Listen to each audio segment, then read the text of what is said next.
Neil Smith, thank you very much for joining us. We'll touch briefly on this interview with the Rochdale defeat, but on a positive, how incredible the fans were. Yeah, I've said it since the start of the season. Supports home and away has been phenomenal, and to have just under 300 supporters going up there to get behind us was fantastic. And I just feel a little bit disappointed that we couldn't give them something to really cheer about. We had a couple of close efforts. To go a goal down and lose a player after 10 minutes was always going to be an uphill battle, but they kept going right to the end, and I think that was the one frustration that I come away from the game with, that we couldn't give them a goal to celebrate, because they deserved it, and I can't thank them enough, and I know the players feel exactly the same. Still be out singing the Rochdale crowd, even though we're 4-0 down, was phenomenal, and as I say, that's my one disappointment from the game. Moving on, the positives of the week, Joshua Rees won the Vanarama Player of the Month, as well as him getting called up to the England C squad along with Jack Holland.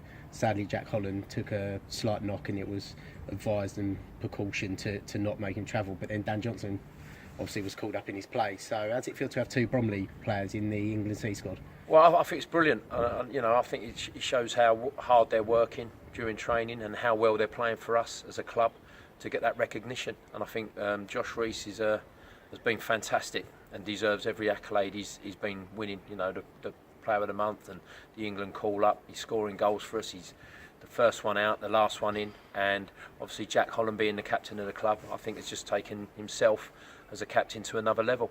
And we just decided that it wasn't best for him to go and play for England. As disappointed as he was, he could understand. But then to get Dan Johnson to get in there as well, again, a boy that really is growing up into that position, working hard, wants to learn all the time, and I think that's just showing the other players, what we want from them week in, week out. And I think the recognition they've got, and for the club, I think is brilliant. And to be where we are in the league, it just shows that hard work, that teamwork, because none of them could have done it without the other players in that team. He's just showing fruit at the moment, and long may it continue. We've got a couple of injuries heading into Guiseley.